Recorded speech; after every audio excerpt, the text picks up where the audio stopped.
Hey everyone, welcome in. I'm Jess. This is Monday evening here for some of us on the west coast of the United States, or really late on the east coast. But we are here. Welcome in to the new stream time for at least one of our streams here for Community Connection Gaming. We're calling it Community Connections, and I'm so stoked to have two new members of the CCG crew joining me for these streams. It is Joe and Abby, aka the House of Meeple. Good evening to you both. Hello, Jess. How are you? I'm so excited. This is so awesome. I know. You know, it kind of blew my mind because like every time like you would do like your Wednesday tournament streams and you were just like, yeah, you'll get a prize pack from me and the CCG crew, and I'm like, and I asked you one day, I'm like, who is the CCG crew? And you're like, well, about that. And well, now we are the CCG crew. Yeah, we're here. We are here. Yeah, so that's basically the long and the short of it. That's how it happened. So I am super stoked to have you both with me and to have these conversations with folks. Basically, for those that are new to what we do with CCG, Community Connection Gaming is all about bringing people together across the table, no matter what their player level is, how they identify.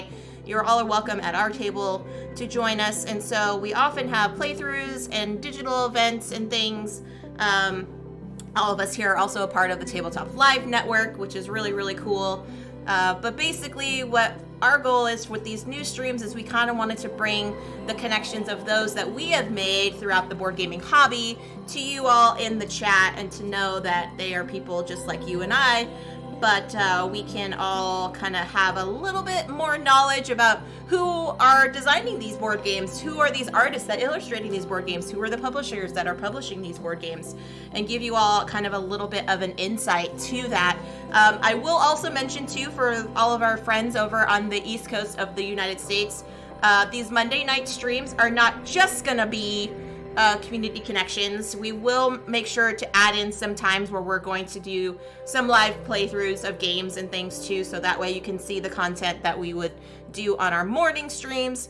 But for now, we have so many awesome folks that are here and willing to join us for these conversations, and so I am super stoked to have that. But before we begin, I just want Abby and Joe to give a little introduction of who they are and what they do in the board gaming space before we bring our wonderful guest on. So take it away, Abby. Ooh, I get to go first. Yay. So I'm Abby, also known as the Baker Meeple, and I stream board games and baking on Twitch, and I talk about board games on Twitter, and I post about them on Instagram, and I just really like board games. And that's what I do so far. Who knows what the future may bring. And of course, for those who don't know me, I am Joe, aka Phantom Meeple. I am a variety streamer here on Twitch. I do video games, board games, pretty much whatever I'm feeling at the moment, but definitely a lot more board games as of late, because once you get that bug, you just kind of get there. So yeah, that's me in a nutshell. Yay! And we were apologies for being a few minutes late, friends. We were getting all the wonderful tech together. So I actually squeezed both Joe and Abby in, but I think it's fitting because you both live in the same house. So it's like, here, it's actually the House of Meeple. Oh, that is space. Yeah, that is true. But, you know, she has her own computer now, so, you know, we don't need to, like, squeeze in next to each other on, like, you know, one tiny webcam. You know, she can actually have some space and stretch out a little bit now. And I wanted to feel special, have my own little space. You do it, Abby. I like it. I like it. So, all right, friends. Let's say hi to everybody in the chat. I see James is here. Thank you so much for giving us that heads up about the AV sounding good. Hello, Deadpan. Yeah. Welcome in. Raina is here. She's passing through. Hi, Raina. She's gonna go to sleep. Thank you so much for passing through. I always love the drive-by highs. And anyone else that's working while lurking, I know there is several of you probably watching the evening set of streams, which is awesome.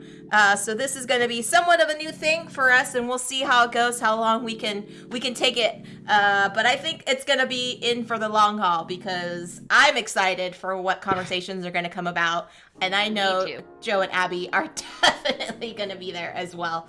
So I am very excited at this new venture. Like we'll probably talk about it closer to the end of the stream, but we've got a lot of great folks lined up for the rest of this month. It's going to be exciting. Yeah. So without further ado, I'm going to do a nice little transition, and we are going to welcome our wonderful guest. You may know them from such things as Good Games out in Indianapolis. It is the wonderful, the amazing game designer, Jack Rosetree, aka DinoCorgi. Yay. Good evening. Yay. Hi. Hi. Hello. So I just want to start this with, I was a first child, so I know what it's like for all the mistakes to be made on me before you get to other people. All right, you heard it here first, folks. Yes. Oh, that's fantastic. Oh, that's so great. Oh, man. Well, with that being said, Jack, why don't you give everybody a little introduction of who you are, how you identify yourself, and what you do in the board gaming space? Yeah, I'm Jack Rosetree. I go by they, them pronouns. I am a non-binary robot and dinosaur Corgi. I do a little bit of everything in the board game space. I do my own designs. I have messed with a little bit of publishing. I've messed with a little bit of everything. I've done reviews online. I've done previews for Kickstarters. I now run online sales and marketing for Good Games, which is an Australia-based games retailer, which has two friendly local game stores here in the U.S. And I'm just kind of out there doing whatever I can to be part of the industry and the culture of board games. I love it. Beautiful.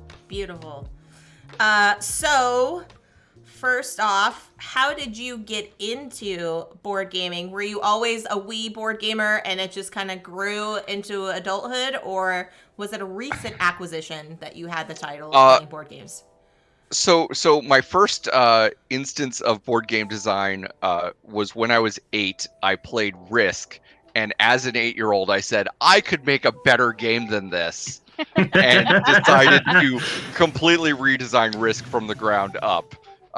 It had like action points and like weird, terrible stuff.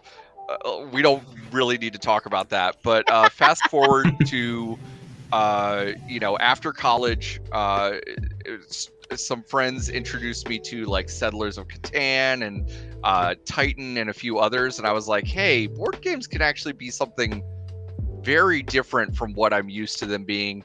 I had kind of moved, I focused a lot on video games, but board games, suddenly there was this like revelation of this level of interaction between people that you cannot get from regular video games.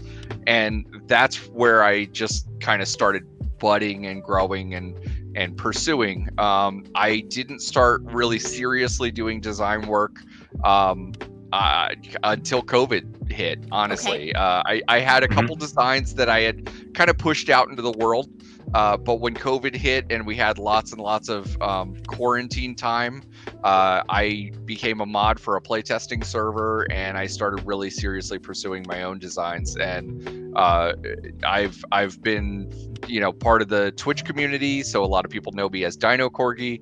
And at some point or another, I reached out to a lot of Twitch streamers, Phantom Meeple being one of the first to have me on. And I just said, hey, I've got a design that's, I think, pretty fun. Would you mind having me on to play my stuff? And that's gone pretty well for me so far. That's amazing. Yeah, that is definitely awesome. So you're kind of like me in the regards as far as like the Twitch space goes. Like when I first started, I was doing a lot of video games because it's what I was comfortable with and such. But from that aspect, did playing video games kind of lean into like your design choices of wanting to do board games, or maybe getting a better social aspect of it? Yeah, I do a lot of theory crafting when it comes to mechanics and game design, and when I'm doing like a lot of play testing, something that I will talk to a designer about is, hey, like, why is this a board game and not a video game? And I have a couple designs that I've kind of like put on the back burner because ultimately I recognize that without a digital component, they're just not as good as they could be. And so the games that I tend to focus on are the ones that have a social component that you cannot get out of the digital space. So games that have any level of social deduction, for instance, are a good area for that. But there's even games that just have a tactile experience that you can't get out of playing in a digital environment. So there was a talk that was given by the designer of Secret Hitler a while ago, where they said essentially that much of the popularity of that game came from people playing it on Tabletop Simulator, but that is perhaps the worst way you could possibly play that game because there's no social deduction ability over just voice chat for most people, and so you're playing it strictly based on the numbers. And I have a lot of games that do similar things. The one that I played on Phantom Meatball's channel is about asking really, really wonky, weird questions and coming up with justifications for why you're answering them the way that you are. And that's just not something you can get playing a strictly digital experience type of game. Yeah. Oh man. Yeah, it's. I mean, you've definitely done a great job as far as important questions go. Because I want to touch on that because I absolutely love that game. Like I really hope to walk into a store one day and just see copies of it everywhere. But I think you've done a great job as far as getting like the social deduction aspect, but also keeping it digital friendly. Like as long as anybody can get on like a Zoom meeting or like a Discord call, that you can still have that interaction with folks. And I think it's amazing that you put that into your design. Yeah, and that's again where like when I'm designing it at that level, like I like to take a little moment with all of my designs and say, okay, like what is the reason for this to be on a tabletop as opposed to just purely digital? And if it is a purely digital thing, like what can I do to kind of pump up the emotional experience, the dramatic experience, or the thematic experience, so that we can all experience something at the same time, rather than it just being multi-user solitaire, so to speak. Yeah, that's definitely a good thing. You don't want to have one person just dominating, everybody else just kind of there. That's a good thing to keep in mind. Right. Yeah.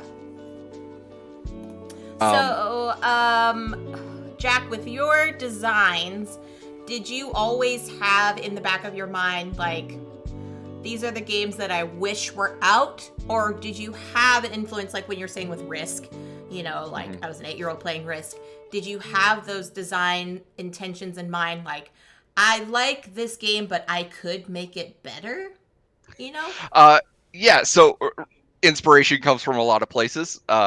So important questions. Are any of you familiar with the game Wavelength? Yes. Okay.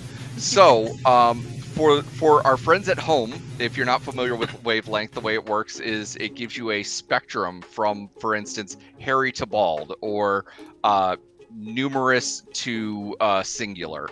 And a player wants to give you an item on that card that the other players will guess, like within a range. It's kind of hard to explain without actually playing it, but the way that important questions came out was I played Wavelength and I said, I don't like that I have to be on a team for this. I want to tell everybody at the table that I was smarter than them.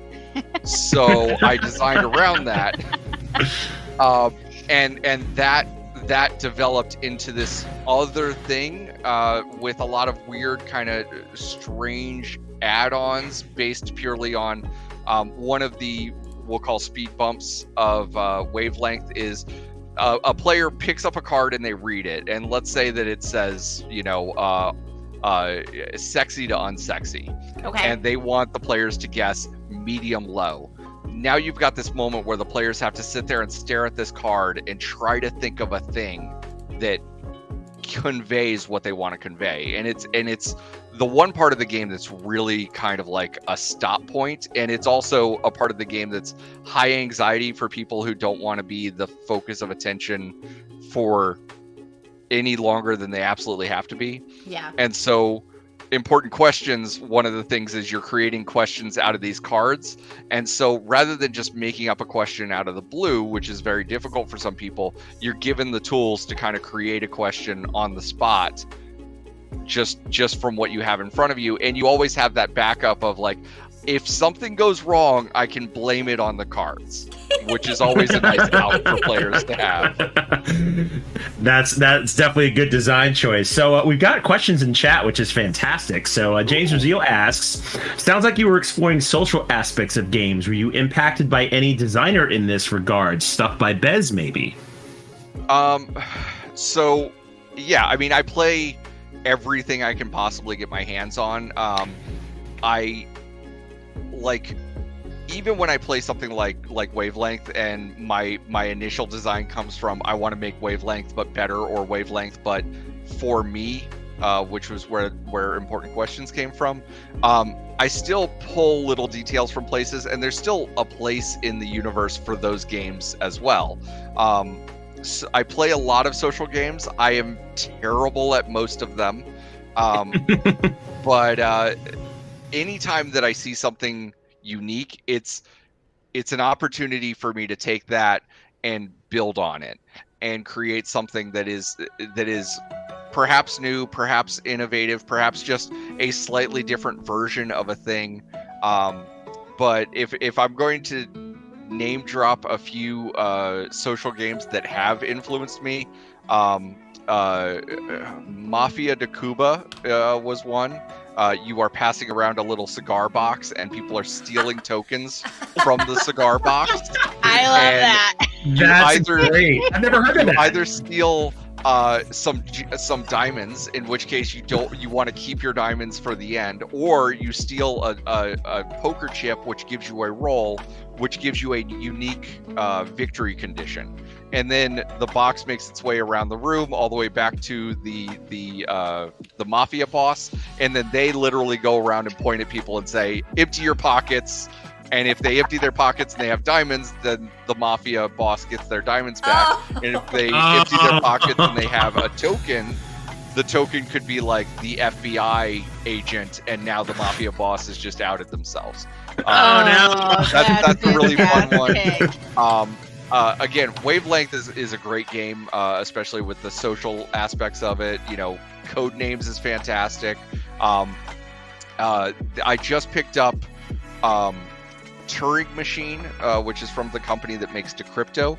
Turing Machine seems a little more like a puzzly game, but Decrypto is fantastic. You're basically trying to send a numeric code by using word associations that the other team doesn't know, but if the other team can figure out what word associations you're using, they can break your code.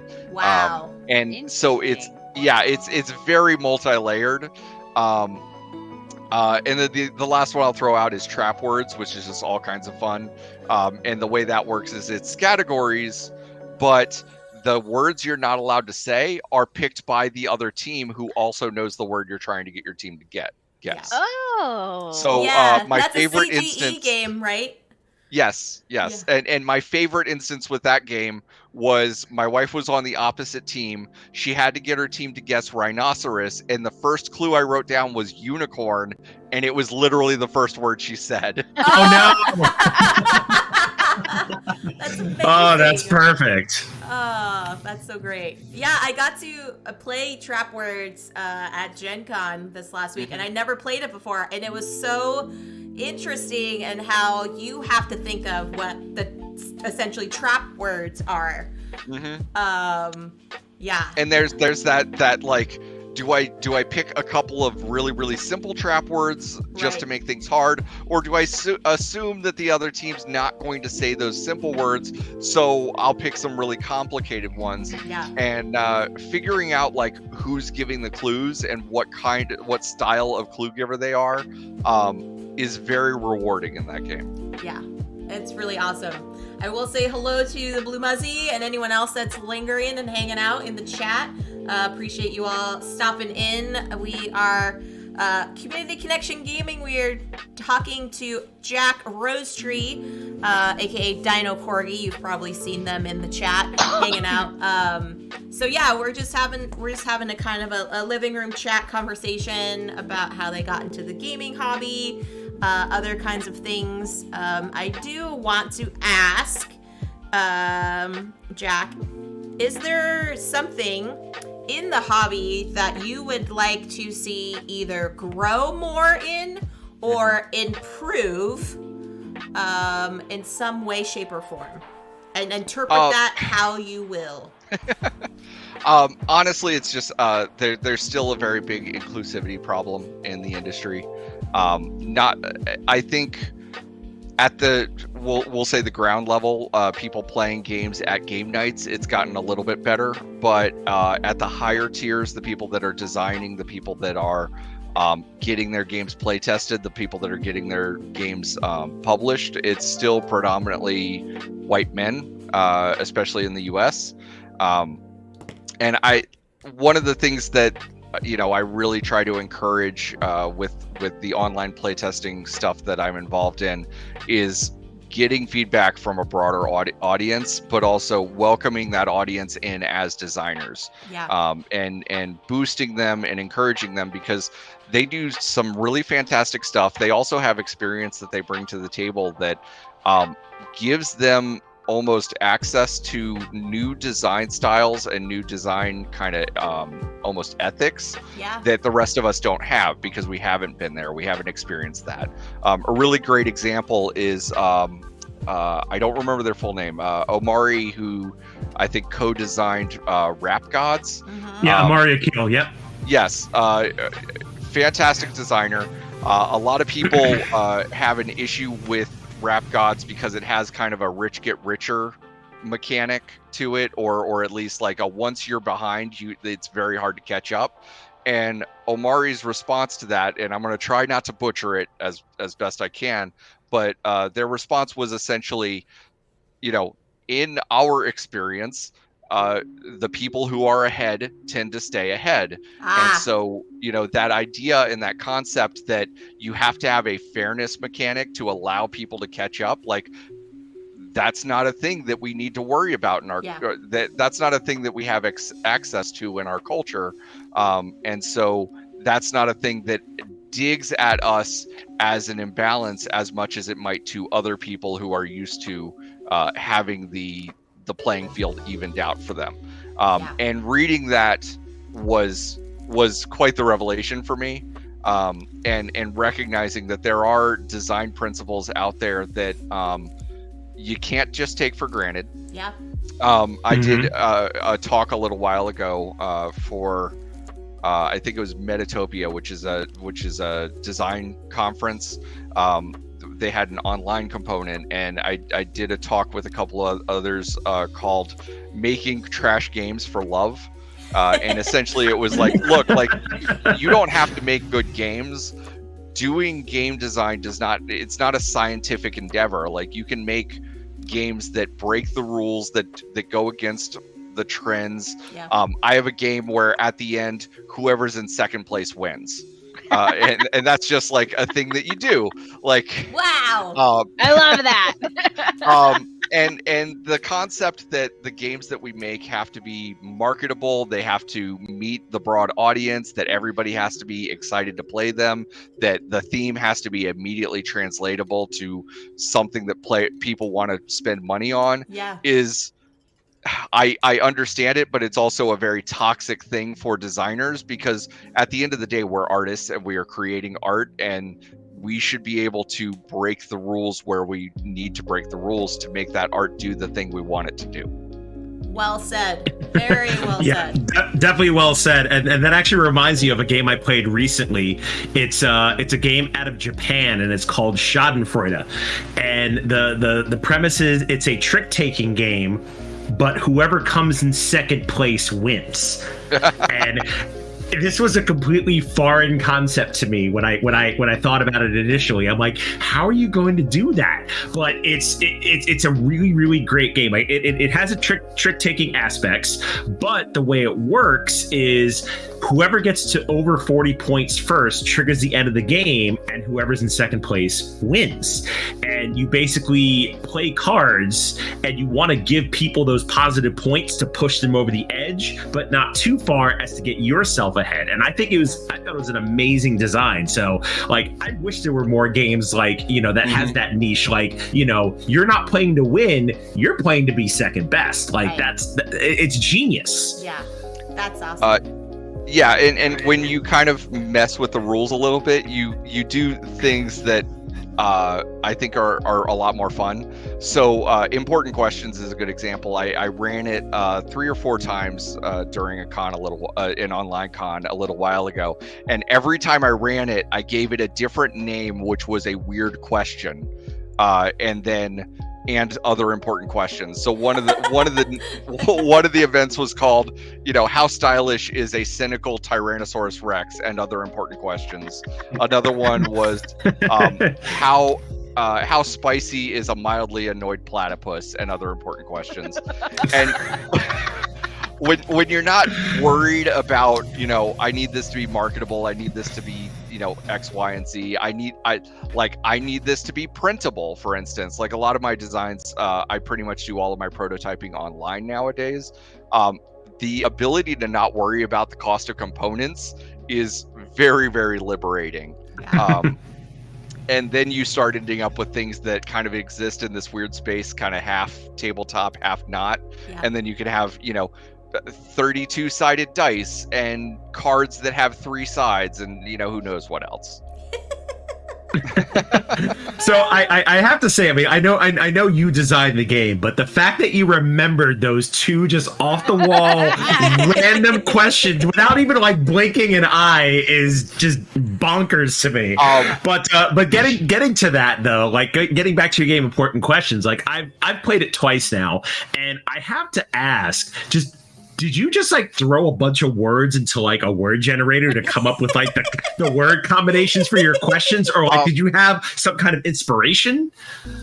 Yeah. So, I basically sat in front of a spreadsheet for hours and just typed in chunks of these questions, and I don't know if there's I really wish I could show the audience like some of these cards, but basically like each card is broken into 3 parts. There's a first part, a second part, and a third part. So for instance, the question how spicy would be the first part, how spicy is would be the first part, and then a mildly annoyed would be the second part, and then platypus would be the last part.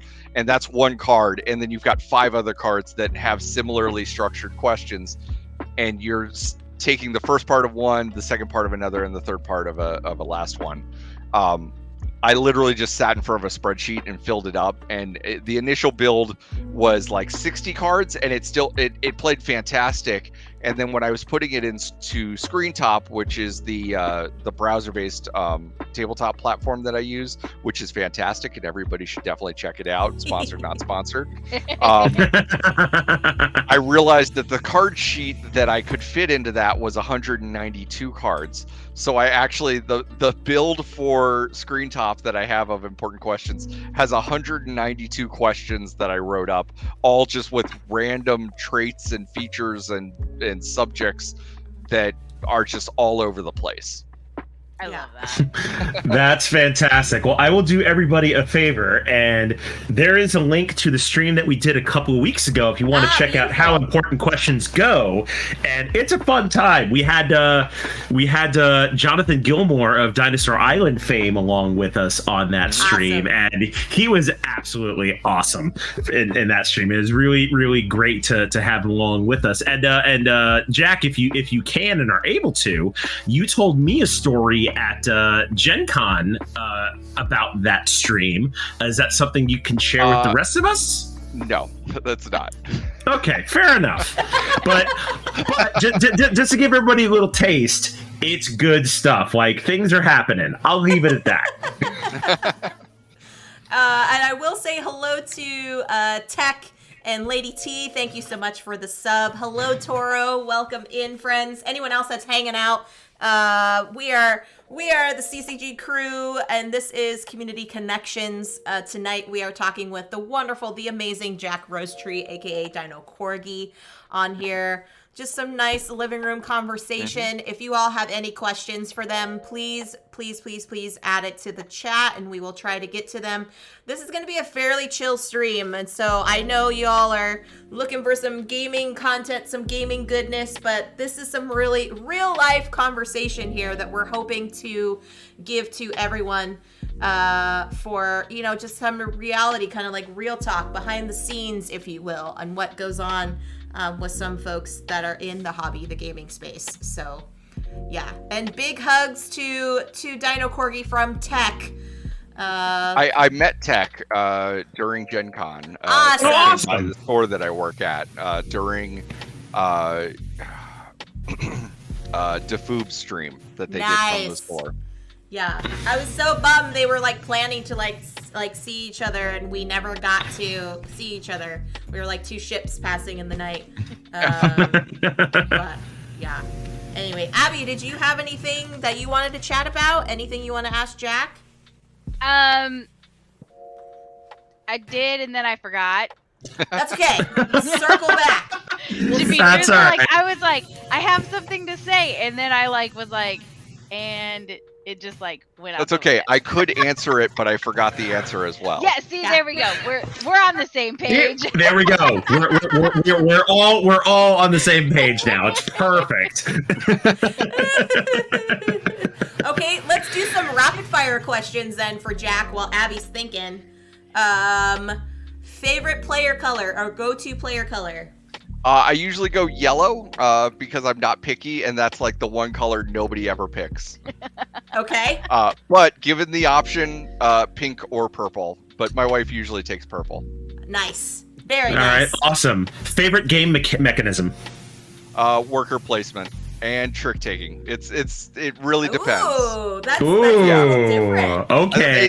I would say if I want a longer game, worker placement. If I want a shorter game, it's trick taking, flat out. Okay, then with that, co-ops or competitive games? I tend to lean more towards competitive. Co-ops, I'm very hit or miss with. Okay.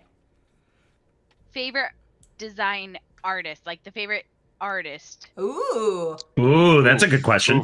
Beth Sobel does just awesome work all over the place, and is a name that I recognize. I think they did Wicked and Wise recently, and maybe a couple of others. Yeah. But yeah, I have to admit I'm not great at names on a lot of things, including like even like mechanics. The other one, oh man, there was.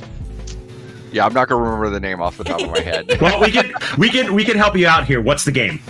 Actually, it's they did a lot of artwork for 7th Sea, the RPG system. Oh man, I'm not gonna remember. Okay, because they do a lot of I'm very like surreal, dream-like imagery. Okay. Someone do a quick Google search. There we go. Hello, So, Twilight. yeah. And Hello. speaking of trick taking, James is asking, have you tried Cat in the Box, Jack, or Wicked and Wise?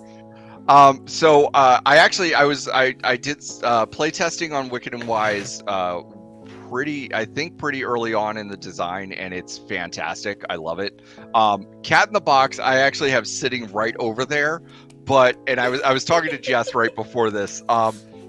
I have not played a board game or card game or anything other than on Board Game Arena since like a week before Gen Con, because I've just been nonstop bonkers busy the entire time. It's been like I'm getting that itch of like I need to play something. Like I need to move meeples around. Let me move meeples around. So it is sitting over there. I'm super excited to try it out. It was for me. any trick taking that does something I haven't seen before is an instant buy for me. I picked up Vamp on the Back Walk a little while ago, which is just fantastic. It's trick taking, but with a Hanabi hand that the other players can see and you can't, which is fantastic. There was another one I picked up a little while ago, but I'm not remembering off the top of my head. There's another trick taking game that almost nobody ever has heard of called Cabaret. That is also it's a little wonky. It takes, like, your brain will take some time getting used to it, but basically the way it works is you have to play offsuit, and there's like 5 suits or a number of suits based on the number of players, and you are trying to win the high cards in your color, and yeah, it's very wonky, but it's very good. If you want a trick-taking game that does something unique, Cabaret is definitely one of them. Okay, DM me Never heard of that that one too, one. Jack. Yeah, please do, because I thought Cat in the Box was pretty prolific with, not having suits and choosing them on the fly, but having to play offsuit, like, you've intrigued me. Yeah. Oh man. I'm gonna end up spelling that wrong. I'll get No, back it's to that. okay. It's okay. You can just put like the kid. It's phonetically. You can just phonetically. Oh man. Yeah, that's all good. So another question from James Brazil. What kind of role-playing games are you into? So right now my wife and I have a once a month 5th edition D&D game, which is a lot of fun. I'm playing a small lizard folk named Apocalypse Jonathan, who may have already caused at least one apocalypse. I love that. I have a couple of small RPG systems that I've actually designed that I'm pretty fond of. One of them is called Pretty Fairy Princesses, where your primary stats are Pretty Fairy and Princess. I love and that. then you have skills and such things as scrapbooking. That's amazing. I'll Sounds send you guys a link. beautiful. I also did. I partnered with Doug Lewandowski and co-designed a game. Doug Lewandowski, you might know from Kids on Bikes. Yep. And we made it a very quick and dirty RPG called In Name Only, where your real life name is your character. And so the letters that you have in your name determine your skills, and then the length of your name determines the bonus you have to those skills. So if you have a really short name, you only have a couple of skills, but you have a higher bonus. So my name, Jack, I would be really good at jumping, archery, chivalry, and knot tying. It's set in like medieval times. Oh, that's pretty cool. Interesting. Yeah, it's a funny little one, and it has the added special rule that the game master or storyteller only ever refers to somebody in the story as like the king, the message delivery person, the baker. But as soon as the players give that person a name, now that person has skills that have to be applied to the game. Oh wow! Really? So That's they- something to make you think on your feet. Yeah. Right. So the king is just the king until somebody calls him King Jeffrey, and now all of a sudden he's pretty good at jumping. I love it. Projects not my own RPG wise that I really enjoy. There was a Marvel role-playing system that was just fantastically well designed a little while ago, where you're basically creating a dice pool and rolling it based on a number of things. So like if your character's good in a group and you're working in a group, you get this die, and if you're using this power, you get this die. And it's despite it being very like combat oriented because it's Marvel superheroes, it's incredibly well done towards the storytelling side of things, because you're encouraged to do things like, say, like I use my eye lasers to blast the corner of the building to drop some rubble down and block off the water that's rushing our way, whatever. So that's a very fun one. And then, I mean, honestly, there's a lot of games out there now, and one of the things I love about, especially like what's happened recently with support for indie developers, is that you can get access to and distribution for games that never would have gotten it before. There's another one that I'm very interested in called it's like hashtag iHunt, and it's about hunting monsters in the gig economy, which looks very, very fun. Oh. Very, very modern. Wow. That's very cool. James is like flooding full of questions. I love it. Yeah, It's like it's James should be great. co-hosting this stream. Holy moly. I love it. I love it. I will say that Tech said that they enjoy Fox in the Forest. Have you gotten to play that one, Jack? I have not played that one yet, or at least I don't think I have. It's hard to keep track, but yeah, I don't think I've tried that one yet. Yeah, that one's pretty fun. James is saying that Hadrian's Wall is great to play solo when you can move meeples around and resources. Yeah, and Pretty Fairy Princesses is the name. Pretty Fairy Princesses. There we go. Yes. If you so I'm Jack Rosetree, all one word, on both itch, which has a lot of my weird experimental games. So I have this one page choose your own adventure flowchart that I tend to point everybody towards, that I also use as a business card. It was fantastic. You like gave us. My goodness. You gave us basically like this like card stock. And we're like, oh, do you have information, Jack? And you're like, actually, And you pull out like a resume. card stock. And Okay. oh, by the way, there's a choose your own adventure on the backside. Yeah. That's fantastic. It has very tiny writing on it. It's Yeah. so good. I love that. I mean, that's what I chose the link for Jack for their information. I just put, there we go. It's Perfect. right there. And you can get all of their stuff, all their fun things. Yeah, it was just hilarious because you were like, hold on, I think I have some in the back.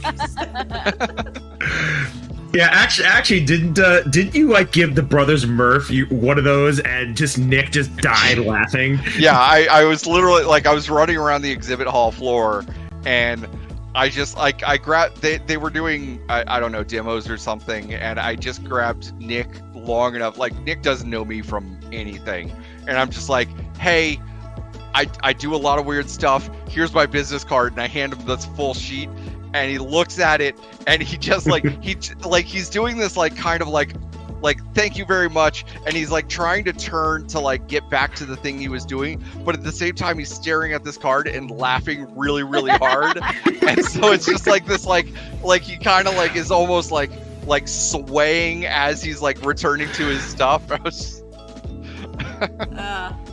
Gotta That's love it. so I mean, good. that's kind of the MO with Nick. He's always just like doing stuff anyway. So That's true. You probably just caught him off guard, which is fantastic. yeah. James also wanted to know what was the first game I bought for myself. Ooh, that's always a good question. So I'm gonna go video game and then board game. Okay. Okay. Video game, I collected couch change until I had enough to afford the Teenage Mutant Ninja Turtles NES cartridge, Whoa. which at the time was Ooh. like $50 or something bonkers like that, and was not a very good game, but I refused to admit it at the time. Board game wise, after kind of realizing that board games were a thing that could be really awesome, the first one that I bought myself was Agricola, which Nice. Good choice.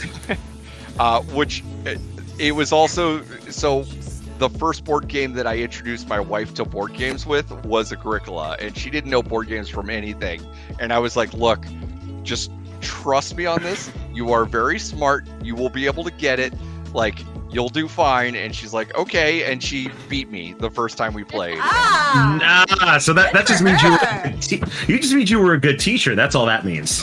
right That's so awesome. I'm glad that you can like feel comfortable teaching your spouse, and that you weren't like, hey, we're gonna play this board game and you're gonna like it. Like, I like how you approach that, and you're like, you're smart, you're gonna get this, like, you know, because the one thing that when you're learning a game is you hate getting talked down to, and you're just like, Harry, it's okay if you lose, if you do really terribly, you know. Right.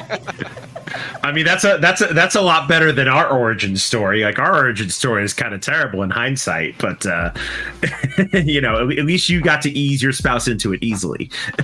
Yeah. Yeah. What's your wait? I need to hear this now. You can't just leave it at that, Joe. Does Abby need to tell it and then you clarify, or what? Well, I can add to this first. First off, Joe is horrible at teaching me games. He is amazing at teaching everybody else, but he will do everything wrong in the book, including forgetting rules.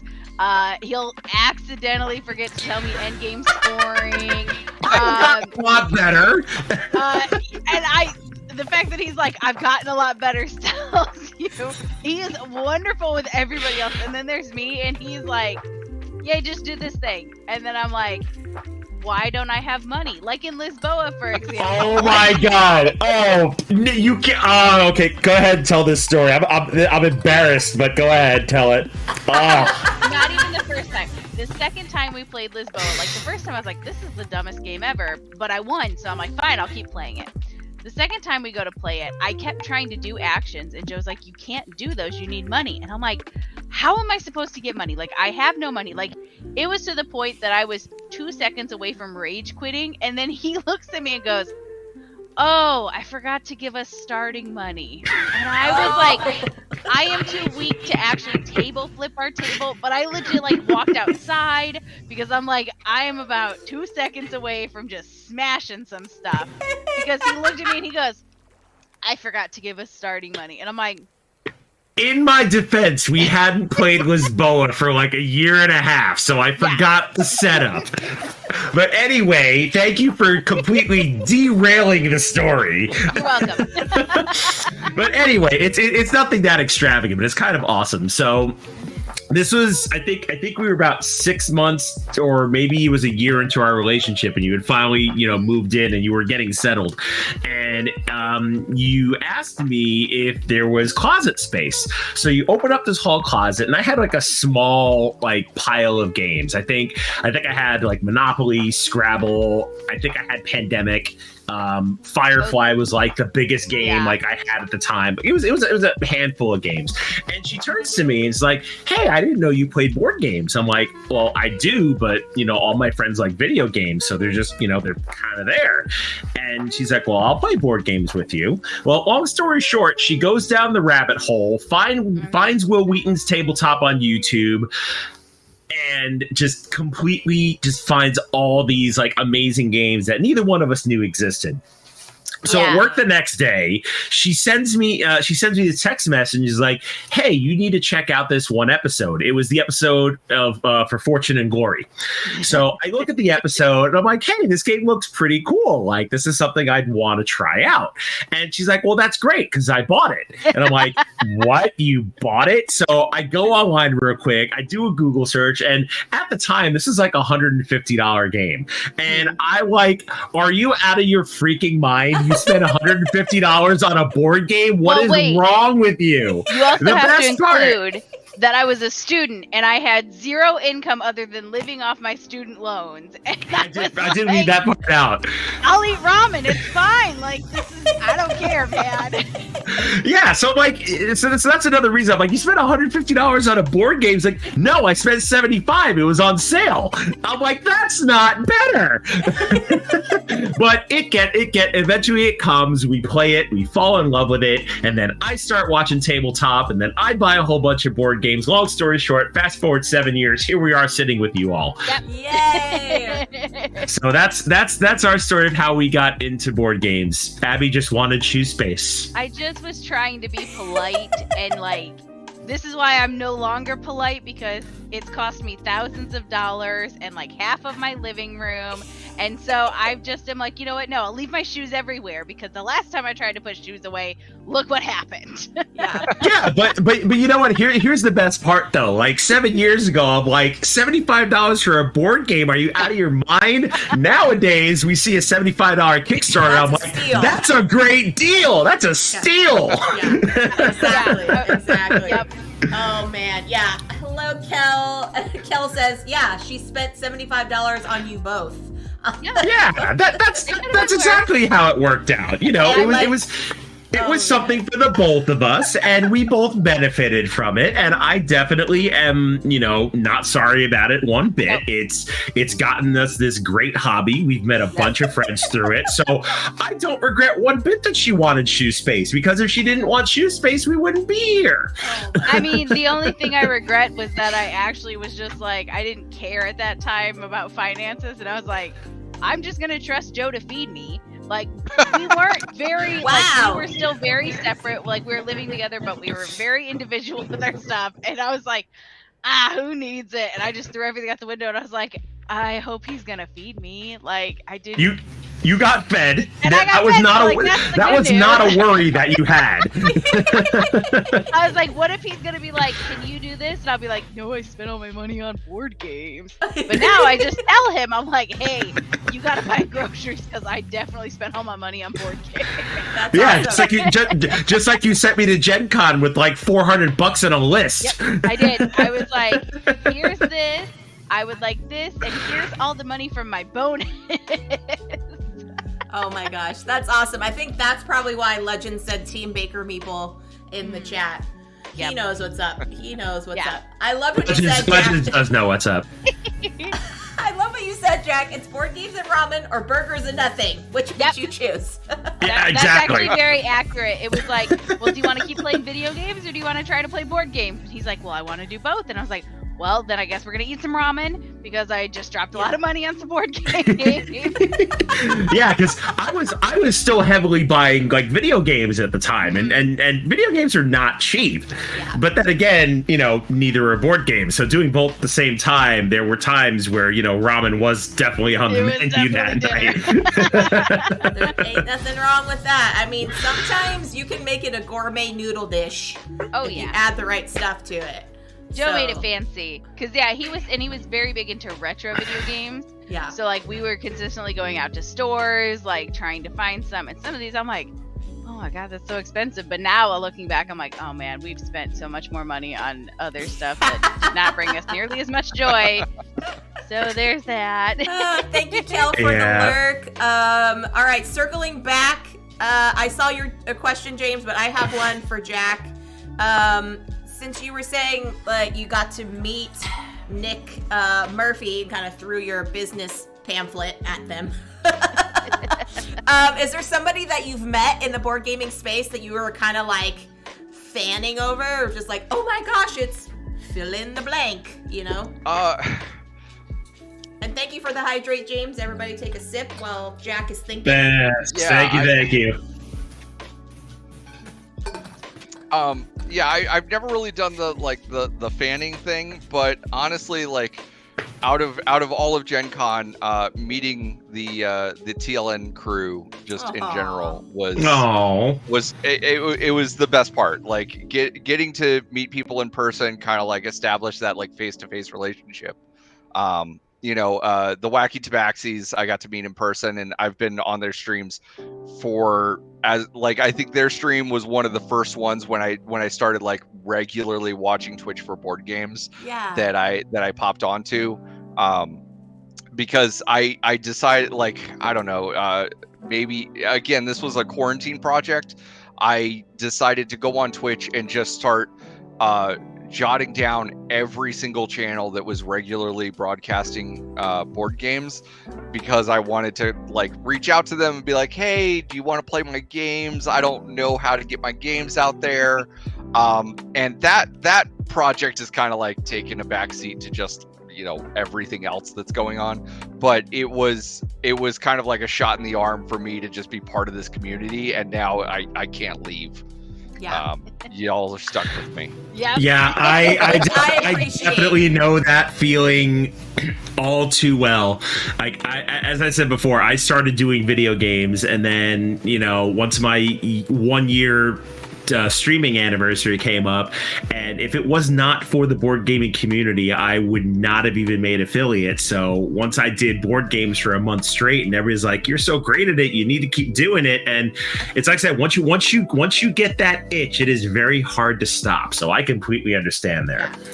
Yeah, it's like getting bit by a mosquito, and you're like just like slapping it away, but it's just It just still doesn't there. go. It just stays. It's It stuck. just stays. Yeah. Hello, Quaid. Hello, Shark. Welcome in, friends. Yeah, you got to meet us, legends. And that was a fun story to like have people to meet. And I'm like learning now it's best when I go to meet people, especially in the pandemic, to like introduce themselves by their username and their handle. It just helps so much. So for like Legends at Dice Tower, he was super sweet and like came up to me and was like, "Hi, Jess," and I'm like, "Oh, hi," you know, like just everybody knows me, and I'm just figuring, okay, they must know me from Twitch or something. And he's like, "I'm Legends," and instantly I was like, "Legends!" Like it was like he was like the famous person, and I was just a nobody.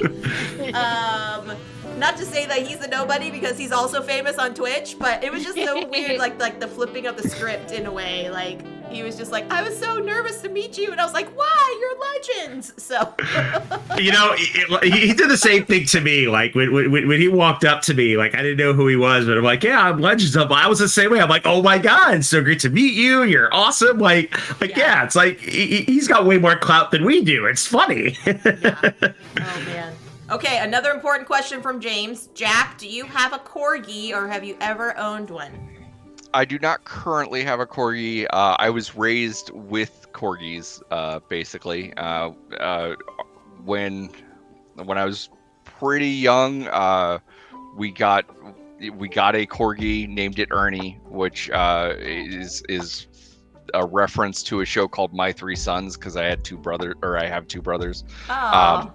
And that dog, that dog was kind of more my dog than the rest of the family. Is like I was the one that was always hanging out with them, and so that's where that comes from. And my wife and I are looking at hopefully, you know, in the next year or so, looking at buying our first house, and a major goal is to get like an actual fenced yard so that we can have, you know, furry babies. We have two cats right now. Amazing. They are very aloof and antisocial. Nathan and Mr. Tibbs. But we plan on having more at some point. And there's my wife. Hi. Oh, hi. Drive-by wave. Legends, I'm sure you will meet Abby someday.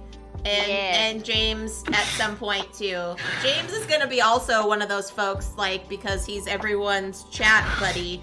Yeah. That everybody's just gonna be like, James, like. Yeah, I can't wait to meet James either. Like he's another one that's just, you know, everywhere all at once. Like I definitely want to shake his hand and be like, "You're a cool dude." Yeah, exactly right. Alone Shark says, "Oh, go ahead, Abby. Go ahead." Oh, I really do think that we should make introducing yourself by usernames as a thing, because a funny thing, so when Joe handed me the DinoCorgi that I stole, he goes, "This is from Jack." And I'm like, "Who is Jack?" And he goes, "Jack Rosetree." And I'm like, "Who is Jack Rosetree?" And he goes, "What is that?" And I'm like, "A Corgi and a dino thing?" And he looks at me, he goes, DinoCorgi. He's like, "Oh!" And I was like, "You can't tell me names. Like, I don't know people's names. Like, give me their username and we're golden." But he's just like, look at me, he goes, "Really?" And I was like, "Oh, well, I mean, now that I'm looking at it, it makes sense. Listen." Yeah. And that's the same way I'm in the future too. Yeah. I always loved you when you went to come over to meet us, and Joe was like, "Yeah, we're going to Jess and Dave's house," and you're like, "Who's Dave?" Oh my god, yeah, this is the same thing. Exactly the same thing. She's like, "Who the hell is Dave?" I'm like, "Gus or not?" It's like, "Oh, Gus." I'm like, yeah. I was like, Gus. Wait, his name is not Gus? And Joe's like, his username is literally Gus or not. And I was like, oh. He's going on about Jess and Dave. And I'm like, who the hell is Dave? And what are we doing with Dave? And he's like, oh my god. And I was like, listen, you know, I'm just. And it was really hard to not be like, hi Jess, hi Gus, and I was like, Ah. hey. Well, speaking of which, Legends just made the connection. So yes, DinoCorgi, aka Jack Rosetree, one and the same. So you know what? We're about halfway through the stream. So Jack, why don't you take the time to introduce yourself again? Why not?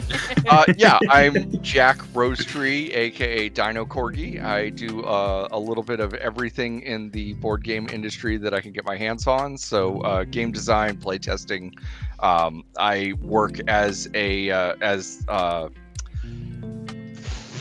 sorry, brain moment. You're good. I do online sales and marketing for Good Games as of about a little more than a month ago, which has 2 stores in town, one of which is a 5-minute walk from the Indianapolis Convention Center. So if you're ever at Gen Con, it's a great way to come meet me. I have a number of game designs that are pending publication that I believe will be coming out in the next year or so. But Jess has posted my itch link. I will also, or I can share my screen top link, which is where my actual tabletop stuff is. Or I'll share it with Jess, and then Jess can share it so that I don't get mod you murdered. can pop it in the StreamYard. There we go. So I have games at varying levels of design. All of them are, most of them are playable with or without me. Anything that's marked WIP, meaning work in progress, may be fundamentally broken, but you're more than welcome to like poke around and see what I'm working on at any given time. I am a mod for the remote playtesting Discord server, so if you're ever interested in starting to do your own board game design, I encourage everybody in the industry to try it out. There's not a barrier of entry. If you're not sure where to start, pick a game that you like and make it more like what you would like. That's a very simple way to get started. We do play testing 2 times a week through any number of digital platforms, and that's I only went on like 6 tangents there, so I think I'm in pretty good shape. Yeah, that was definitely pretty good. And I'll put the link in chat one more time if you want to check out one of Jack's games in action. Important questions. There's a stream that we did 2 months ago. Yeah. Oh my god, that was 2 months ago? That was almost 2 months ago, yeah. What is Can time? you believe it? What is time, everyone? Oh man. Okay, so Jack, have you don't really have any like starstruck moments then? I'm meeting Phantom Meeple. Oh yeah, that's right. You said the TLN. That's right. You said the TLN folks. That's right. Yeah. Because I do play testing with like a pretty wide range of people, designers are people to me. Like I don't have that starstruck moment. Like that's awesome. It's very cool to talk to designers. Like when I meet designers that I haven't met before, I skip right past the starry honeymoon phase and straight to so why did you make this decision on this design? Please explain yourself. That is great. Mm-hmm. So it's kind of like a breath of fresh air to hear like the other side of that, like being a game designer and be like, oh, these are just normal people. Like I just walk up to somebody and be like, hey, how you doing? Why'd you do this? But on the flip side, us as content creators, like it's kind of amazing that you think like we're like up on the pedestal. Like it's kind of surreal almost. Yeah, and it was really fun too being at Gen Con, and I know one of the meetups that we did outside of the TLN one was one with the Charity Board Gamer, and he is just fantastic of just like, hey, everybody, was kind of like an open invitation, and so I was like, sure, so-and-so, you should just come over to this thing, and sure, blah, blah, blah, like all these people just randomly showing up, but the cool thing about it is that every single person in there wanted to meet somebody else, so it was like, like Joe and I were hanging out, and then it was like Foglight would be there, and Foglight's like, oh my gosh, is that Daryl Andrews? Like he just, he designed Sagrada, right? And I was like, oh yeah, it's Daryl, or like having those like connections, like connecting the dots, and it's just like I had a couple of designers, like Randy Flynn was there, and he just wanted to Spearless Yars, and a couple folks were like, "Oh my gosh, that's Randy," but I was like, "Randy's cool, whatever." Like, let's just. Yeah, I gotta agree with you, Jess. Like, yeah, you and I pretty much like walked around that night, but I think the best part, I think we did it like a handful of times, or somebody was like, just like you said, it's like, oh, there's Daryl Andrews. We're like, come with us. Hey, Daryl, this is so and so. Like, it was kind of awesome to make those connections, and everybody just had an amazing time that night. Like, and I think I totally went like community connection. And you're like, oh God, Jess. I did facepalm for a minute. I'm just like, okay, just like calm down. Like, this is great, but but no, it was really a great time to connect with everybody, and it definitely was good for us because it gave us an opportunity to line up some guests for the rest of the month. So kudos to Chris for making that evening happen.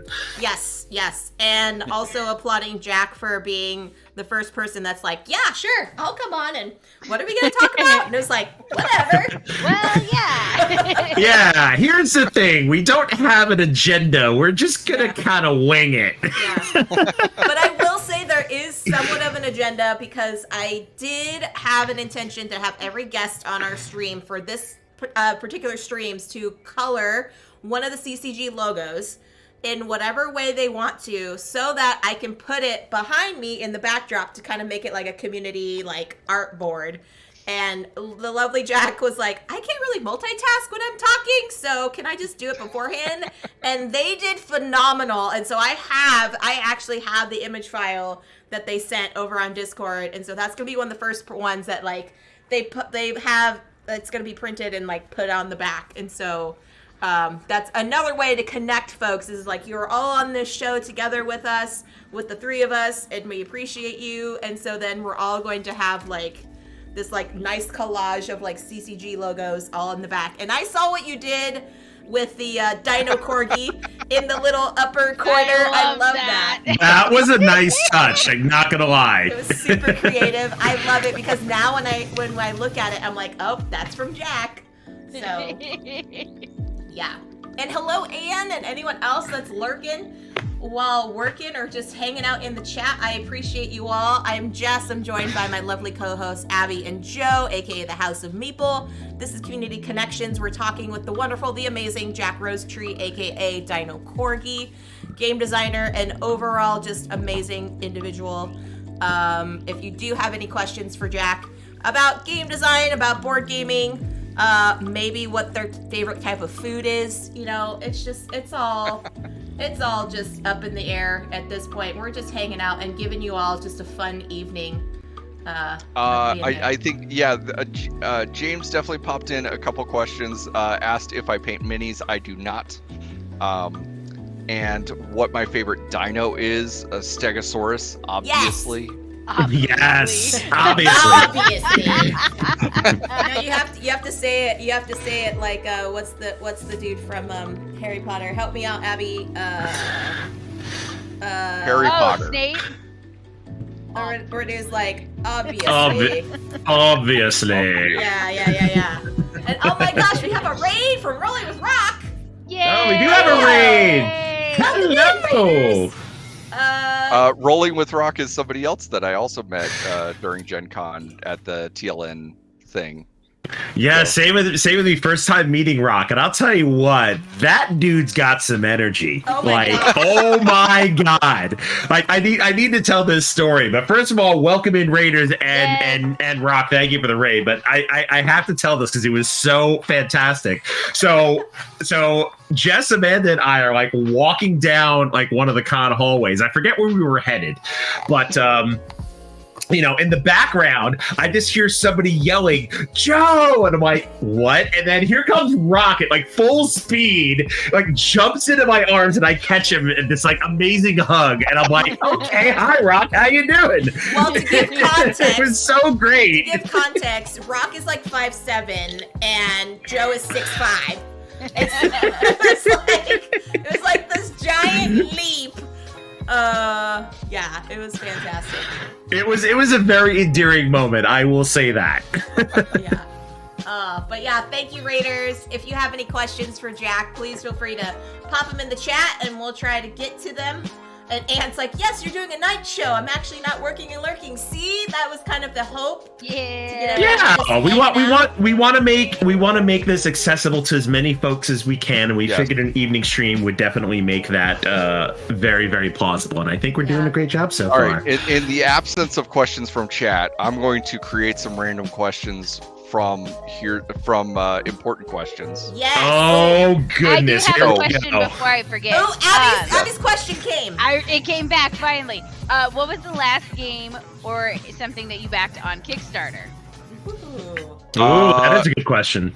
That's actually I stare at Kickstarter all day long, so I need to go to Kickstarter and actually look at like what the last thing. Oh my god, I'm not logged in right now. What is going on?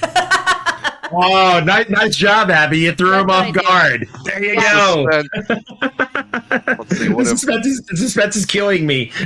Primordial Secrets, which I saw at Gen Con. Oh, absolutely fantastic game. Yeah, I didn't even have time to actually look at the gameplay, but the art is so gorgeous. I will pop that link in just so that people can see.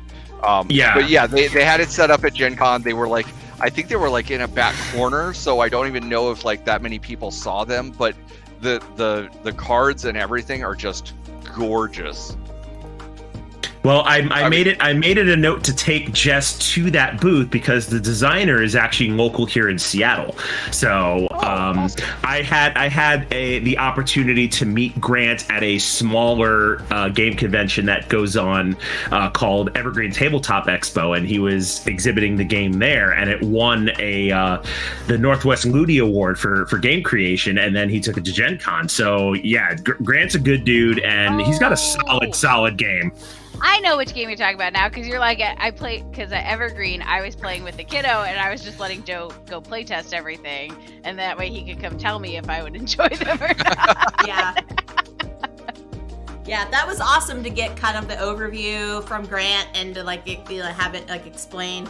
It looked really cool. It was like something that was a little bit different, especially in like the art style and stuff too. So, yeah, like it has that like eldritch feel, and as far as the mechanisms, it's like deck building with a little bit of take that. Like it's a really interesting concept, and I'm psyched for this game. Oh man! And Rolling with Rock said he just completed his pledge for the expansion of Foundations of Rome. Oh, that game. That's gonna be a mega game. It keeps popping up in my like Facebook ads and my Instagram because the internet knows I want it real bad. And it just keeps, it's like everywhere, and I'm like, Joe, and he's like, don't do it, and I'm like, Joe. And he's like, we don't have space, and I'm like, okay, I won't do it yet. You should just do it, because I should just do it, because I'm like, oh, I was like, what is this thing? And I'm like looking, I'm like, oh, that's pretty. And he's like, what are you looking at? I'm like, Foundations of Rome. He goes, oh yeah. And I was like, oh. I'm like, that is definitely a beefy boy. I saw the box. Like Casey brought it home from Gen Con, and I think I even asked her. I'm like, how in the hell are you getting that home? Like, I'm surprised she made it work. And for those that don't know, I'm talking about Casey for Brain in a Jar. Yeah. So yeah, she had a ridiculous haul, but it included Foundations of Rome, like the epic like Kickstarter like Emperor level. Like there was this big thing, and I'm just like, how? Like it does not compute. Yeah. Oh my gosh. Yeah. Rock said he went 100% all in on the first Kickstarter for including the way too big for my table play mat. I'm a sucker for ancient Rome theme. Yeah. Oh, hello, Kate. Sweet dreams, my dear. Thank you for stopping in and doing a little drive-by hi. Yeah, absolutely. Oh my gosh. Legend says his local game store has the Kickstarter for Cthulhu Death May Die with the giant Cthulhu miniature. Oh, that mini. Abby, you thought about that for like a second. Only for the mini, because I just wanted the giant Cthulhu. Like, I had zero interest in the game. I mean, that is like, legit. What are you gonna do with that? And I was like, I just want Cthulhu so that like I can just like hold him like a baby. And Joe's like, do you want the game? I was like, No, not particular. I just want the gigantic Cthulhu baby. Yeah. I mean, you can probably find someone on Etsy that can do it for you, Abby, too. Yeah. Easily. Yeah. James also asked favorite game on BGA. My wife and I play a lot of Castles of Burgundy at 2-player. Awesome. Oh, great game. Super Yeah, good game. it's one of the few games that, despite normally being like a 4-player, 3-player game, it plays incredibly well at 2 players. Yeah. And then we've been playing a lot of Space Base, which is not as great 2-player, but the commitment on Space Base to playing it is relatively low, so it's easy for us to just bounce back and forth. Yeah, I've done that. A couple of my friends over in the UK. I'm like, let's play some async games and something that not a lot of brain space, because when I'm taking my turn, it's like 3 a.m. for you. And so I've been playing a lot of like Carcassonne or like Potion Explosion. It's like very focused only on what you have to do right at that moment. Yeah. Oh man. But yes, we're gonna get to Jack's important questions, but I do have a question in the chat from To Live and Dice in LA. They ask, can I ask how many games y'all own, or is that asking like somebody what their age is? No, that's a fantastic fair question. question. Fair question. So Jack, you're our guest. You can go first. Yeah. If I had to guess a number, it's probably around 70. And a lot of that is that when we hit about 50, my wife and I discussed it, and the rule is I can't buy new games unless we get rid of old games. Oh. But we have since we moved about a year and a half ago, which, if you're doing the math, means we moved basically at the height of COVID. Oh gosh. And so some of the board game auctions we used to participate before then, we no longer participate in. So now we have to be very, very picky about what games actually make it into our collection. Yeah. And we're very quick to be like, hey, we haven't played this in a while. Like, we have a lot of friends locally that we're kind of introducing to board games, and we're just like, here, take it. Like, we don't want it. Like, it's fine. And they're like, no, like, what do you want for it? And we're like, nothing. Just get it away from us. Like, we love the game. We're just not going to play it, and it's taking up room, and the cats need space. Yeah, we actually just did that ourselves. I think we sent like 20 or 30 games to Abby's cousin in Michigan, who's starting up a board game cafe. We're just like, he's like, oh, wow. He's like, what do you want for them? I'm just like, just pay for shipping. Just get them shipping. away Just from us. Get them out of our house. Yeah, Oh and then on the flip side, I think I brought like 15 or 20 back from Gen Con, so it was pretty much a wash. So I actually just looked at my list. We're at 307. Oh my gosh. So you all are culling games. My husband and I are attempting to cull games, but we actually just bought another cube organizer like over the weekend. So I think we have somewhere in the like 250s range, but we do have this like New Year's resolution that's going swimmingly about playing everything in our collection once, and then with like the hopes of like culling things, and I think we've culled maybe like 10 games. Hey, that's progress. It's better than none. Yeah. That's better than 0, exactly. Yeah, so, oh man. Some folks are sharing how many they have. James looks like he's got over 300. Oh my gosh. Yeah, let's see. Rock's at 400. Oh my gosh. James has 375-ish. Okay, so a lot of similar numbers we're seeing thrown around in chat. That's awesome. Yeah, so there you go. To Live and Dice in LA. No shame there to share how many games you're playing. This is a safe space here. It's a safe place. Quaid has been nothing but praising Locomomo ever since he got back from Ireland, and he actually got a physical copy. Loco Momos is such a cute game. Like, have you played that? Yeah, I'm currently playing it right now. Jack, have you played it, Locomomo? I'm not familiar with this one. I'm not. It's either. a very cute set collection game. Like you play. I think you're like I forget if you're like a raccoon or like a rabbit or something, but you're like an animal photographer, and the board is set up that depending on like what animal you take a picture of, it has certain like movement rules. Like I think a duck follows all ducks, or like a rabbit goes like across the board. I forget the specifics, but it's really, really cute. Like if you haven't played it, you should try it. So the premise is I actually like, recognize this, but I haven't played it. There was a camera that got like left, or someone wants to like take a selfie, like a group photo of like all their friends in the forest, and so you're trying to arrange like the best group photo of all the animals. But certain animals, when they move in their groups, can only move in certain directions, and so like rabbits can only move clockwise, and bears will like don't move; they're only like stay with each other, and so it's really, really cute. I definitely recommend playing it, Jack, if you haven't played it. Yeah, it's on BGA. I don't think it has a North American publisher. Like Quaid brought back like 2 or 3 copies when he was over in Ireland. So, so really, really glad that he was able to find those over there. Yeah, Rob's like, what is this culling you speak of? I have no idea. I've never heard of it. Yeah, culling is just such an alien concept. Oh my gosh, that's so funny. And I will say, I agree with To Live and Dice in LA, because funnily enough, the other night I actually saw Quaid discussing Loco Momo, and I immediately looked at Joe and I'm like, oh my god, there's a game about Loco Moco, and he's like, what?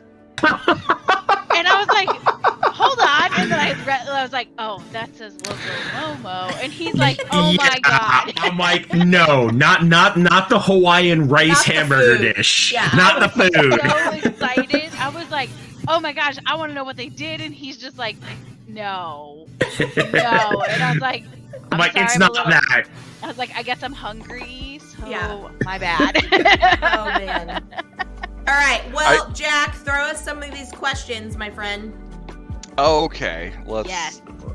Where was I? Okay. Yeah, of course you have Loco Moco there, Legends. You're in freaking Hawaii. Yeah. All right, so first question. How strange is an extra juicy hypnotist? Seriously, some of these questions are just so off the wall great. Like this is why I absolutely adore this game, and I really want like people to get this in their hands and play it because it's so fantastic. So, actually, that's the one thing. I'm sorry, I didn't mean to cut you off, but that's the one thing we haven't really asked you yet. Like, explain your game. Okay. So the way the game works is, let's say that I am the market researcher, the active player for the round. I'm going to shuffle up cards that are numbered 2 through 7, and I'm going to draw 2 of them, and they're going to give me a rating. For instance, 2.3 all the way up to 8.7. Then I'm going to draw some cards that give me weird questions, and I'm going to connect 3 of them to create a unique question, which then the rest of the group is going to answer on a scale of 2.3 to 8.7. And my goal is to get players to guess my target rating. So if my target rating was like, really, really high, I want to construct a question that people are going to be like, yes, absolutely. And if it's really, really low, I want to construct a question that people are going to be like, no, not really. But the kind of like the highlight, the star of the show with this game is this deck of questions that you can now construct weird questions with. So I can literally just draw some random cards and get the question, how dishonest is a noteworthy Tyrannosaurus Rex?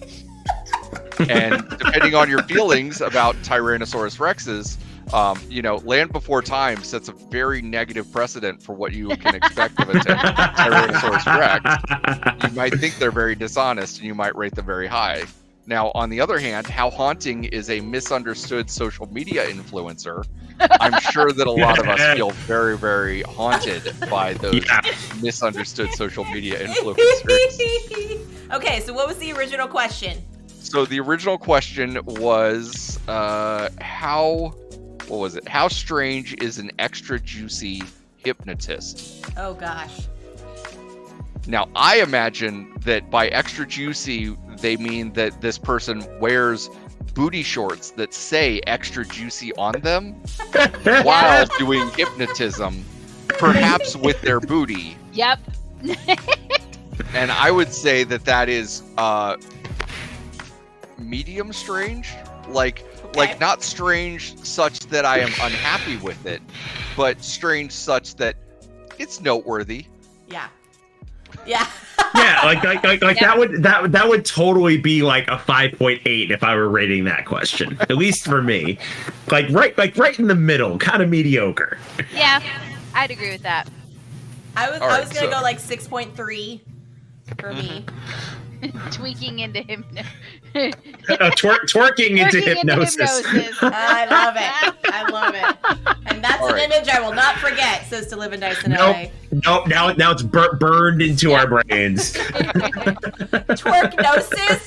Twerknosis. Yes, it has a term. And that's a pun. That's a pun. I'm counting it. It counts. It counts. We'll add it. This is going to be a reference to something else, but I hope that those booty shorts are twerk-wise.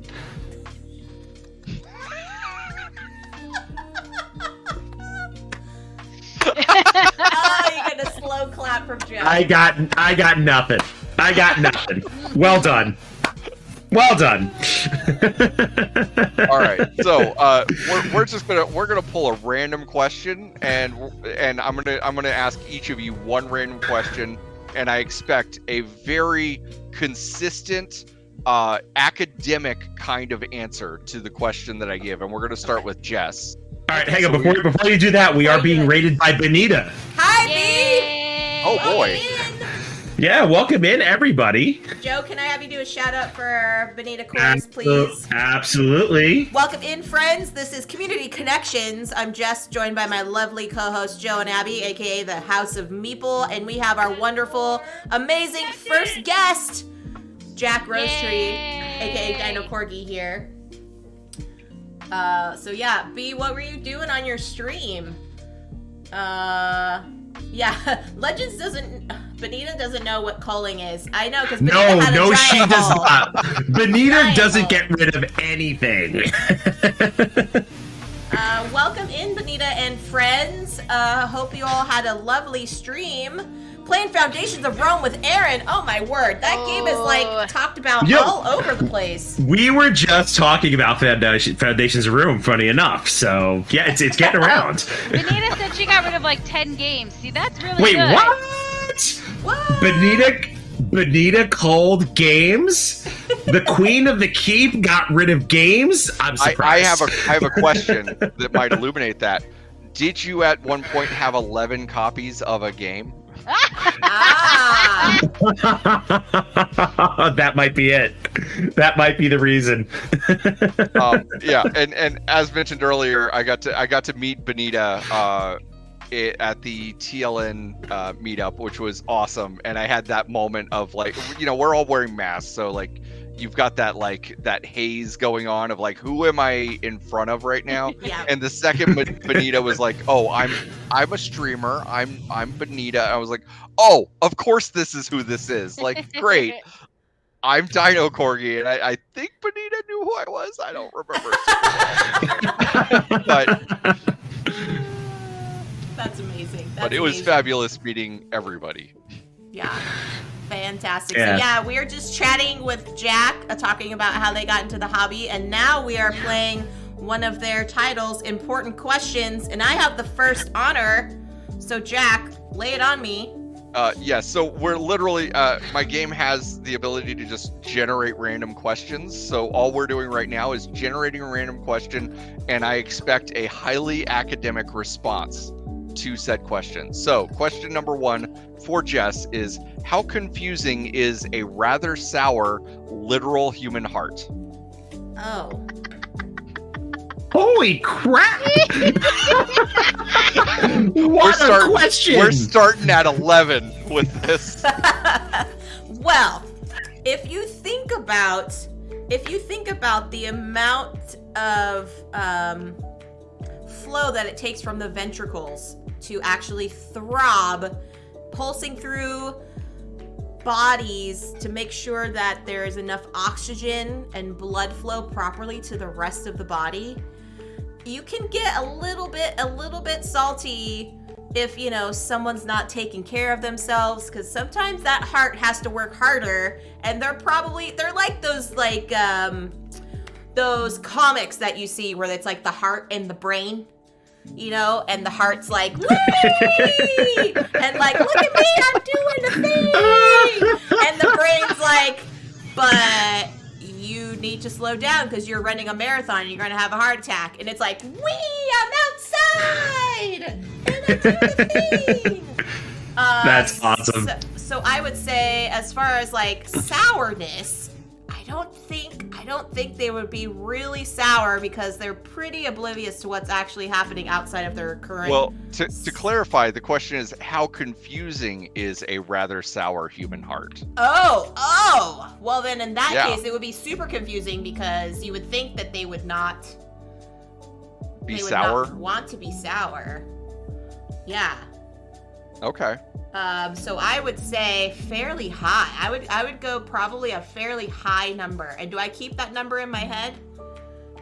We're not actually playing the game. We're just answering weird questions right now. Oh, cool. So yeah, I would say yeah. Like, I just picture those lovely comic strips, and it would be super confusing if they're actually sour because they just look so joyful in their little beating form, you know? All right, so for future reference, everybody, if this exact question gets asked while playing this game, you now have more information to go on. Yep. There you go. Yeah. All right, Baker Meeple, how wet is a cheap slice of pizza? Well, if it is a proper cheap slice of pizza, it is dripping wet with grease. And if it's not dripping, then it's not done right.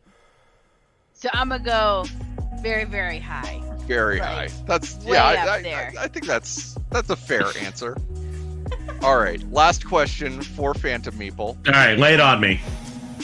How spicy is the very worst sandwich? See, now this one's gonna tug at my liking of things here a little bit because I am a connoisseur of spicy food, but so it's a terrible sandwich or the worst sandwich? The very worst sandwich.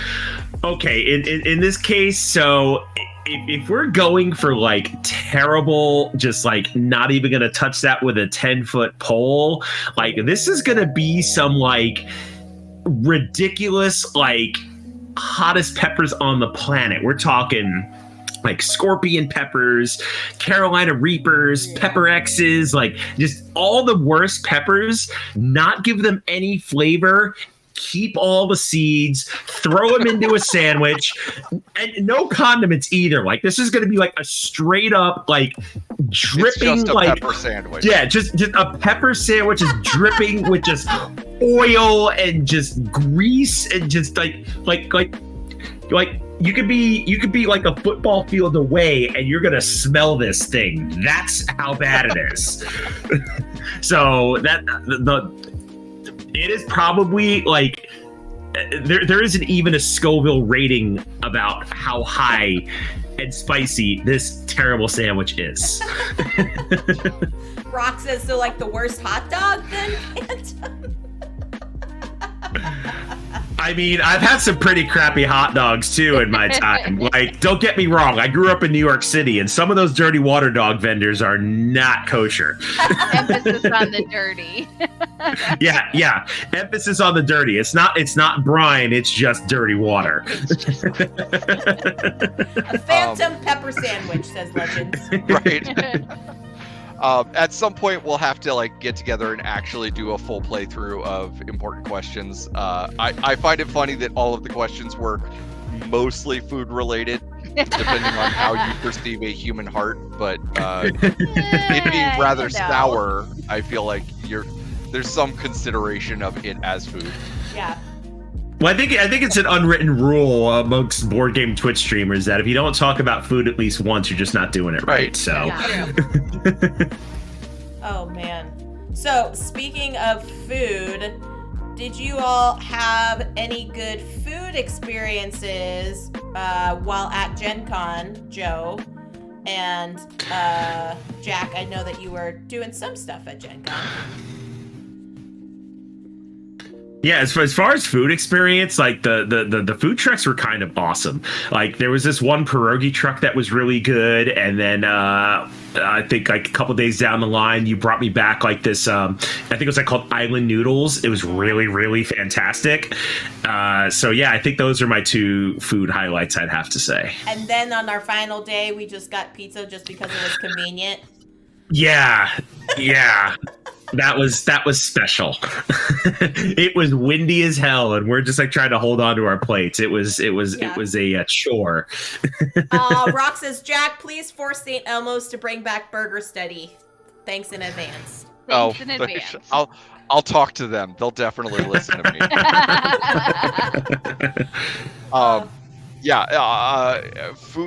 Food during Gen Con for me, I'm kind of cheating because I live in Indy, so I know all the best places. But the place that I tell everybody that they need to try when they come to Indy, which I had during Gen Con because we got it for friends of ours, it's a place called Chef Oya's The Trap. It is a window on the side of a liquor store that is only open 4 hours a day and serves massive piles of seafood. Wow. Interesting. Amazing. Like that, yeah. How did I not know about this? Yeah. Nobody knows I wouldn't have had the time, but I know now. Yeah, I mean it's a pile of potatoes, broccoli. They put a whole hard-boiled egg in there, a full ear of street corn, a bunch of shrimp, and then you can also get crab legs, salmon, whatever, and then they just douse the whole thing in garlic butter. Oh my other God. Stuff that you want. It is I need that fantastic in my life. So next year I get to finally go to Gen Con, and I'm so sorry, Joe, that is mandatory. Otherwise, we are not coming home together. Well, I mean, Jack's gonna have to take us there because they know where this place is. Right. We're all gonna have to show up like 2 days early before Gen Con. Yep.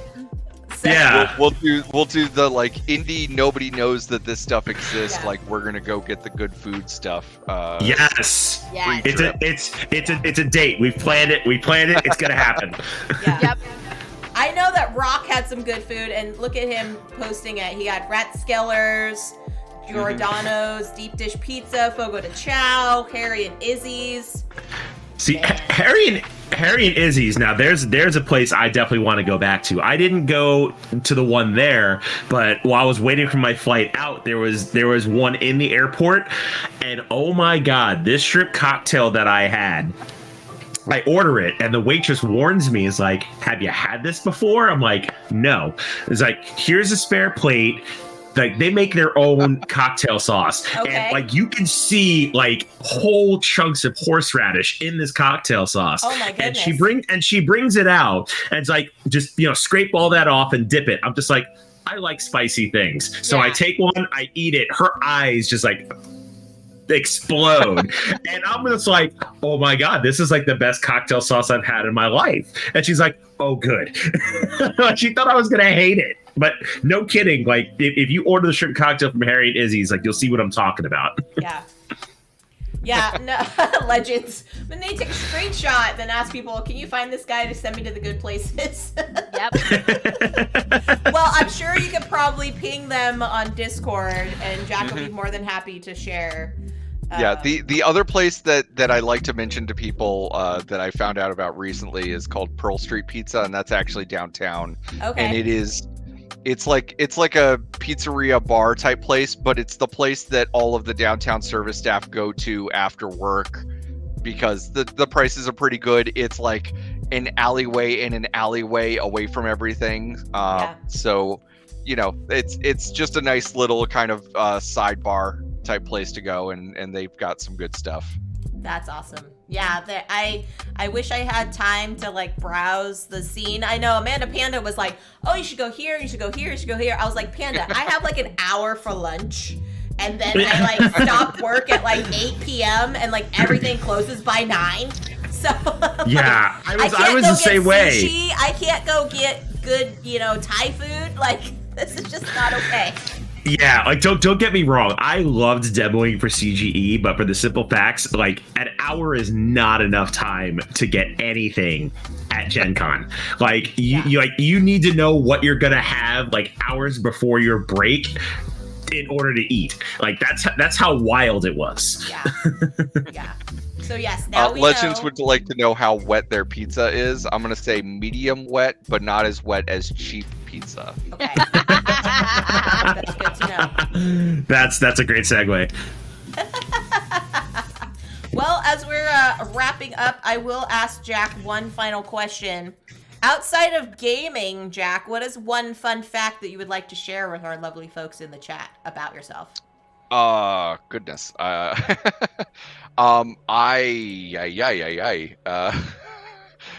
Gaming is a lot for me, so I have trouble having an identity outside of that. Pass.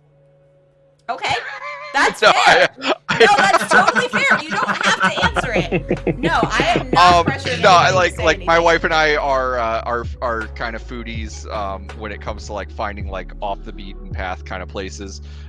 Something that my wife and I do is the third Sunday of every month we have Adventure Day, where we just do something that we haven't done before, and a lot of those tend to be going out and grabbing food at a place that we normally wouldn't go to, grabbing, either just going somewhere that like is a little further than we would normally go, or specifically looking up places that nobody would ever look up intentionally. Yeah. We also do like we'll sometimes make food here. We have some friends that are vegan, so we'll just try veganizing something that's normally not vegan, and sometimes it goes very poorly, but that's kind of the point, is to have fun. And that has been just a fantastic thing to set aside and have that one day a month that is there's always excuses not to do these things, and we have literally just said, you know what, we're not going to make excuses, we're going to do a thing, and sometimes we're not going to feel up to it, so we'll do a small energy thing, which is just going to a place and having food we don't normally have. Sometimes we have more energy and we'll go do like a full-blown thing. I'm trying to think of what's some of the, like, even like going to the zoo when we haven't been to the zoo, or that sort of thing. Trying to get out there and do stuff is amazing. just kind of a big thing for us. Yeah. And to have that that is awesome. intentionality to like, we're going on an adventure, Yeah. That's awesome.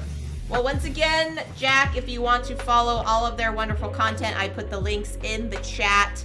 Jack, I thought Jack was gonna say they go to twerknosis sessions. Oh my gosh, that's too funny, Legends. Too funny. Actually, Jack is the one that actually has the twerk shorts on there that say juicy. I on the do back. twerknosis. I got my twerknosis PhD in international waters. Oh, so is that a service you're going to be providing soon then? There we go. Is it covered by insurance? Not according to my wife. The real because question. Apparently, I do not know how to move my hips. Oh, that's great. Well, this has been such an awesome time. Any last words that you would like to say to our lovely folks, Jack, before we sign off for the evening? Yeah, there's links out there, but if anybody's interested in any of this stuff, I'm always excited to just kind of share what I'm doing, and I am on Discord. I'm in a lot of the Discords. I'm in Phantom Meeple's. I'm pretty sure I'm in Jess's.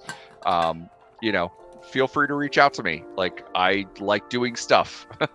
Yeah, I think it would be fantastic. We're talking about doing a marathon stream for me, and I'm bringing some folks back on to do a 5-hour marathon, and I think it would be fantastic if we played some of your games during that 5 hours. So, yeah, we'll definitely keep in touch and DM you for to play along and things too, because I think that would be awesome sauce.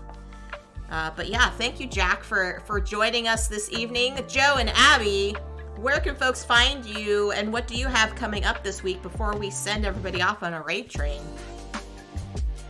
Abby, you can go first.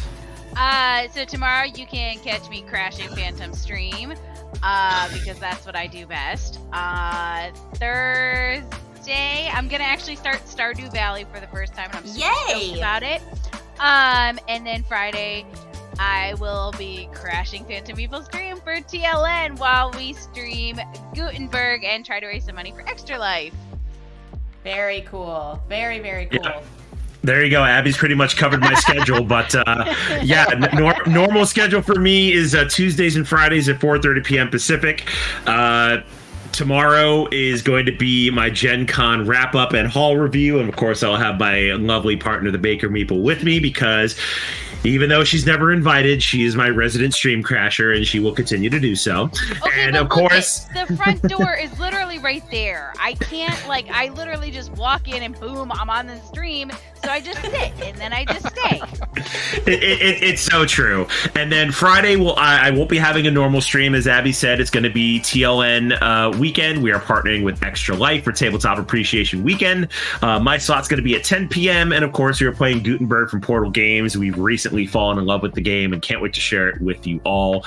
And it's going to be amazing. We definitely have some donation incentives. And Abby, why don't you tell the fine folks the wild one that nobody's going to buy or donate, but you will do if they do. Whoa. Yep. So TLN has set their goal for $5,000, and so I told Joe that if we get to $2,500 during our stream, he can shave my head on stream, and I will go naked. Yep. So if somebody out there wants to drop 25 bills, we'll make it happen. Yep. Otherwise, there's things like I have to eat spicy nuts because we all know how much I really love spicy food. For I think for $100, the first 5 people, I will bake them cookies and send them to them. And there's some other fun stuff that I know Joe's posted over on his Twitter and Instagrams. Yeah, like for $250, we'll invite you on stream. You can play a game with us. Yeah. For $50, I will do teaspoons of hot sauce at a moment's notice. And for $1,000, I'm gonna dye my hair temporarily. But I'll do it. Wait, so you're gonna do that, like dye your own hair, or is Abby gonna do it for you? I'll do it. Abby will probably do it for me. And it does have to be like temporary dye because I do have a government job and they frown upon that. So it has to be something I can wash out at a moment's notice. But I will color my hair. Oh my also, gosh. I have not tried climbing through a window. But the only good news is I could through the bedroom window because it's at ground level and because I am short. I do have that advantage going for me that I can get through that one window. Yeah, there we go. So that's what's going on with the House of Meeple for the rest of the week. Awesome. So for me, y'all, you can catch me back here on Wednesday morning. I'm going to be playing through solo of Riverside, and you can always play along with me in the chat if you all have a copy of that. That's going to be on Wednesday. And then Friday, now that I'm realizing that TLN is starting earlier, I might postpone my Friday stream. I was going to do some crafting and stuff, but yeah, I think I might postpone it just so everybody can be on TLN, because that evening I'm going to do a Mega Karuba stream. And my incentives is I'm going to do, I don't know if any of you have heard of the game called Chubby Bunny, where you try shoving marshmallows in your mouth and seeing how many you can do with saying the word Chubby Bunny. But instead of saying Chubby Bunny, I'm going to say Extra Life. And so my goal is to get $100. So for every $10 donation, I will add an additional marshmallow into my mouth. And so at the end of the stream, we'll see how many marshmallows I can fit into my mouth and say Extra Life. Without making a giant mess. But I do love marshmallows, so it's not like I'm putting things that I don't know, like foreign objects into my mouth.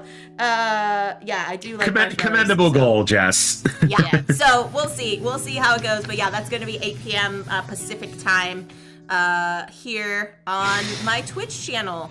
But yeah, this is going to be fantastic. TLN, like we were saying, is going to be raising funds for Extra Life, and it's going to be hopefully on the front page of Twitch if we can get enough promotion and things to show like, hey, Twitch is more than just video games and other crafting stuff. It's like board games are a part of it too. So we'll see how it goes. But this has been phenomenal. So awesome to have our first ever Community Connections chat with such a wonderful guest. Jack, thank you so much for joining us this evening. Thanks for having me. Yeah. Yeah, thanks for being the guinea pig. We greatly appreciate it. Yeah, we were all trying to figure out what was going on in my I'm realizing like my closed captioning were only working for my own microphone, so I'm like, I gotta do some more tech about that. But yeah, but you know what? This was an amazing first show, and if y'all thought this week was amazing, next Monday we got a treat in store for you all. Woo! Even more of a treat. But for now, I'm going to send you all over to Joe Sondow. He is doing a puzzle game with Ambi Rona, and they're very, very awesome. Very, very smart individuals, also wonderful parts of the board gaming community, so hang tight for that raid. But if you got a raid and run, no worries about that. I will say thank you so much to my lovely co-hosts. Thanks again to Jack. Thanks to all the raiders that came on the raid trains. Yeah, To Live and Dice in LA says this was a refreshing change background noise for us. Love lurking and listening. That's exactly what we want here. So thank you, friends. I appreciate you all. And until next time, stay safe, enjoy your board games, and we'll see you on the next one. Bye, everyone. Everybody. Bye.